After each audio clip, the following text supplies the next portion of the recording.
seu filho. Esse arrendatário era muito inocente. Eles mataram um monte de gente, mas ele achou que havia ainda um pingo de humanidade, de consideração.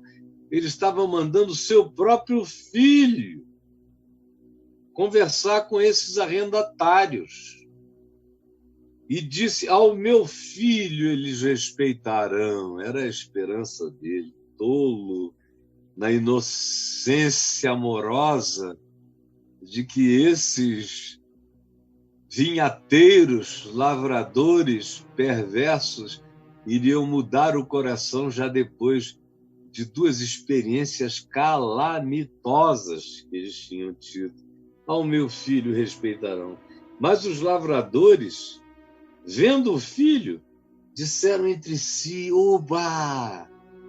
Agora é o filho dele que ele está mandando, é o herdeiro.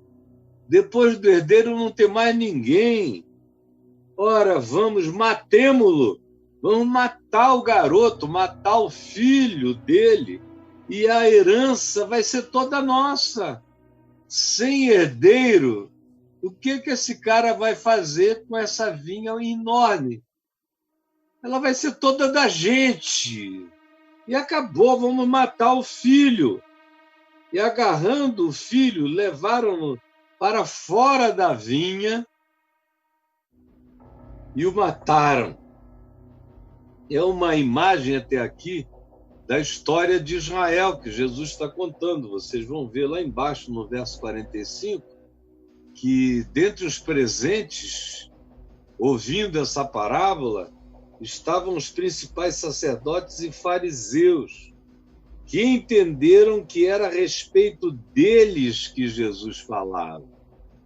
Portanto, o que Jesus está contando aqui é uma breve história de Israel, dizendo como ele tinha confiado a vinha dele, o reino dele, a mensagem dele, a palavra dele, os oráculos dele, o fruto perene do que ele revelara a esses homens de Israel e mulheres no passado, e dizendo que foi idêntico a ter arrendado uma vinha para lavradores maus. Vocês são maus, é o que Jesus está dizendo. Vocês não respeitaram os profetas, cada um dos que foram enviados pregando a palavra, trazendo a mensagem do dono da vinha, vocês mataram. E quando chegou a vez do meu filho, vocês disseram: oba, matemo-lo. E o levaram para fora da cidade. Olha como é uma descrição parabólico-profética do que aconteceria com Jesus. Se a gente pensar que é Jesus contando a história e ele está vivo, é uma parábola profética, porque ele não morreu dentro da cidade, dentro da vinha, ele foi levado para fora da cidade morto, levantado numa cruz. Oba! Levemo-lo para fora da vinha, para fora da cidade e matemo-lo, como de fato mataram. Aí Jesus pergunta: escuta, vocês, aos principais sacerdotes, aos fariseus, aos religiosos, em pé ouvindo essa mensagem, e era a história deles, a história dos pais deles, a história de Israel, a história da genealogia deles, é uma história de apedrejamento de profetas, de morte, de destruição, de gente que não quer ouvir, que não quer remeter os frutos, que não quer cumprir o contrato. Não quer cumprir o contrato. Que acha que dá para ficar dono da vinha sem ter relação com o dono dela. Como foi isso que a religião de Israel fez?